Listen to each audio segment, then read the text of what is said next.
деревьев. Пожалуйста.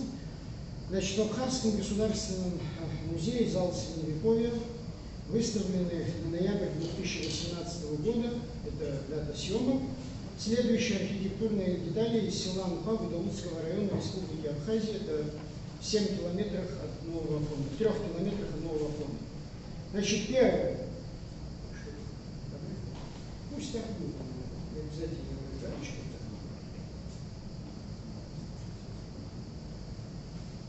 Ничего страшного, пусть так будет. Значит,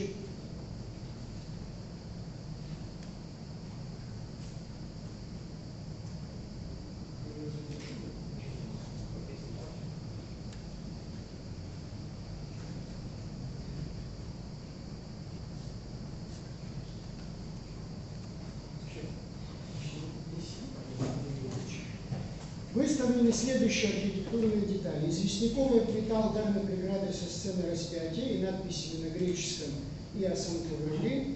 Напомню, что это древнегрузинское письмо с главными буквами. Следующее. Вот это как раз вы сейчас видите. Далее, следующее. Известняковая плита алтарной преграды с изображением святого Георгия Победоносца. Пожалуйста, слайд. Далее, известняковый столб алтарной преграды с святой полуколонкой. Следующий слайд. Далее, известняковый столб алтарной преграды святой полуколонкой номер 2. Далее, фрагмент известнякового постамента предалтарного креста, верхняя часть, вы видите сейчас на слайде. И, наконец, известняковая модель церкви. Условно, значит, я говорю, что из села Анпа, потому что это надо все уточнить, потому что там нет сопроводительной надписи. Далее, в фондах же Абхазского государственного музея хранятся следующие. Еще два дополнительных, пока не нужно, этот слайд, архитектурных деталей из села Анпа. Это фрагмент известнякового постамента предалтарного креста, нижняя часть с надписью на Сантавруле, и, наконец, известняковая архитектурная деталь, другая, с надписью также на Асантавруле. Теперь, Екатерина Индольцева в своей статье «Архитектурная пластика Абхазского царства. 8-11 века» из коллекции Абхазского государственного музея, опубликованной в 2019 году, дает подробное описание вышеуказанных архитектурных деталей села Анпа, я это повторять не буду. Далее, согласно инвентарным карточкам, 5 из 7 вышеперечисленных архитектурных деталей были доставлены в Абхазский государственный музей в 1938 году из села Анпа без уточнения из какой церкви, одним и тем же дарителем. Хухут Бгажба, отец сегодняшнего юбиляра, в своей работе из истории письменности в Абхазии Тбилиси 1967 год сообщает, что вот одна из этих деталей была доставлена Адзенда в 30-е годы 20 века, соответственно, остальные исследователи полагали, что и все остальные фрагменты тоже доставлены им. Однако эта информация не соответствует действительности, поскольку все вышеперечисленные архитектурные детали были обнаружены монахами Новоафонского монастыря последней четверти XIX века, об этом чуть ниже. Очевидно, речь идет о том, что Иосиф Адзенба обнаружил их повторно после закрытия монастыря и, соответственно, передал их значит, в Абхазский краеведческий музей или современный Абхазский государственный музей. Теперь, значит, одна из 7 перечисленных архитектурных деталей, значит, со сцены распятия, мы потом увидим ее, имеет надпись на греческом и Асантавруле. 2 других имеют на Асантавруле, причем одна большая китовская надпись. Теперь, следующий слайд, пожалуйста. Впервые фотографии этих архитектурных деталей со сцены распятия Христа и другими были опубликованы в 1899 году в новом издании известной книги архимандрита Леонида Карелина «Абхазия, в ней Новоафонский Симоно-Канонический монастырь». Под всеми 4 фотографиями, просто сейчас здесь вы плохо видите из-за качества аппаратуры, значит, следующая надпись. Из развалин, следующий слайд, пожалуйста, и еще следующий слайд, вот все они. Значит, из развалин близ монастырского хутора около селения Анухва. Следует обратить внимание на то, что следующий слайд, вы видите, что первое, значит, справа, слева от меня, простите, это дореволюционная фотография плиты со сцены распятия Христа, расколотая на 3 части, но она еще сохраняет верхнюю часть, которая в наше время утеряна и отсутствует. Вот вы видите на фотографии, это современный вид этой плиты. Далее, к сожалению, значит, в вышеназванной книге не уточняется, о каких именно развалинах идет речь.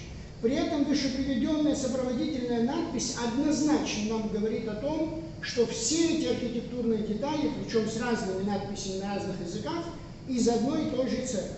Мы полагаем, что вероятнее всего под развалинами в сопроводительной надписи речь идет о руинах храма Апача в селе Анфа. В пользу данной гипотезы я привожу целый ряд аргументов, все их сейчас я перечислять не могу, в силу ограниченности времени, скажу только о первом аргументе. Во всех изданиях работы архимандрита Леонида Кабелина сообщается о развалинах только одной церкви в селе Анфа.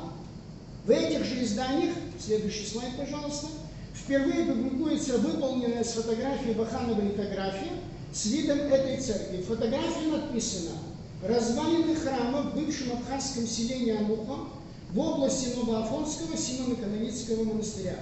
Детальное изучение данной литографии не оставляет сомнений, что на ней запечатлен храм Апача в селе Анфа. Далее. Фрагмент алтарной преграды и постамента алтарного креста, значит, почему я это все вам говорю, чтобы вы понимали, что вопреки сообщению Вианора Пачуля, они не происходили из храма Святого Георгия в поселке Акция села Анфа, равно как из храма в поселке Бжилма, или Веселовка, советское название этого поселка, в селе Анфа. Вот вышеуказанные вот эти версии, предложенные Пачуля, нашли отражение в работах современных авторов Виноградова, Белецкого и Индольцева. Но, как мы увидим ниже, они имеют отношение к храму Апача, который вы сейчас видите. Теперь относительно датировки всех этих значит, архитектурных деталей. Здесь я привожу мнений ряда исследователей: Шмерлин, Гажба, Шервашидзе, Хрущкова, Индольцева, Чичхай и так далее. Значит, все эти исследователи относят часть из них к рубежу X-XI веков, и часть относит к XI веку.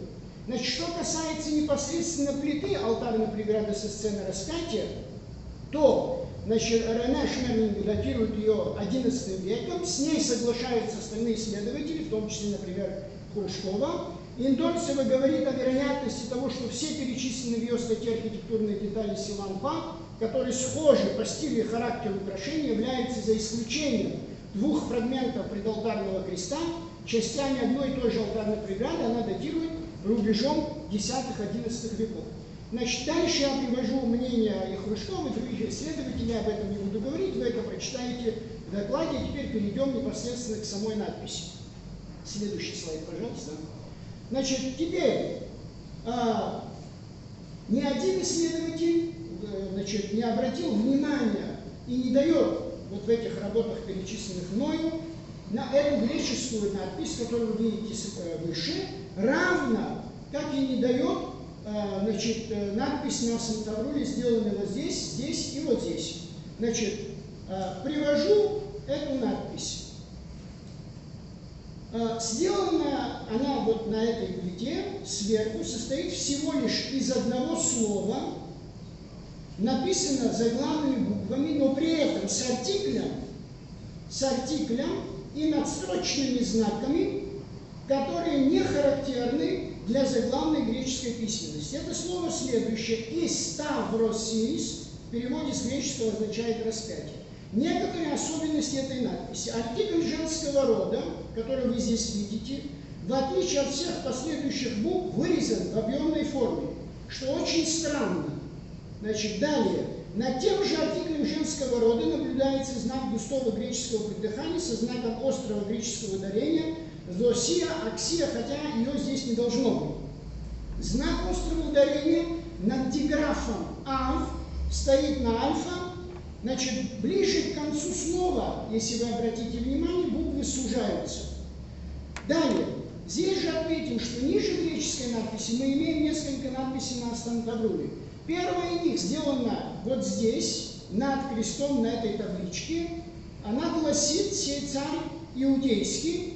Чуть ниже мы имеем слева от головы распятия надпись «Распятие» на Асантавруле, и с этой стороны надпись «Христова» тоже на Асантавруле. Единственное, эти два слова написаны, значит, с сокращением, которое принято обычно делать во время таких надписей. Таким образом, обе надписи на рассматриваемом плите алтарной преграды села Алпа обозначают евангельский сюжет распятия Христа.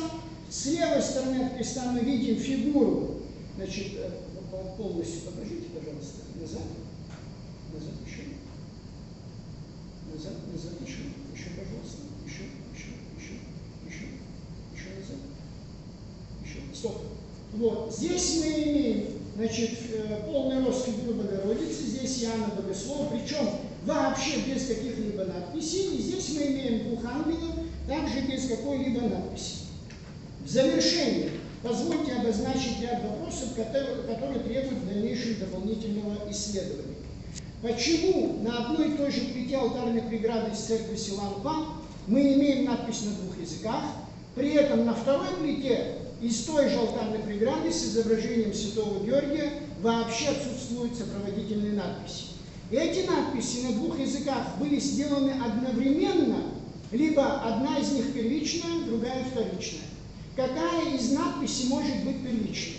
Для того, чтобы получить ответ на выше поставленные нами вопросы, в дальнейшем необходимо провести палеографический анализ греческой надписи, там очень много интересных моментов, с целью уточнения датировки как самих надписей, что на греческом, что на Асантавруле, так и самой алтарной преграды из церкви села Алпа. Благодарю за внимание.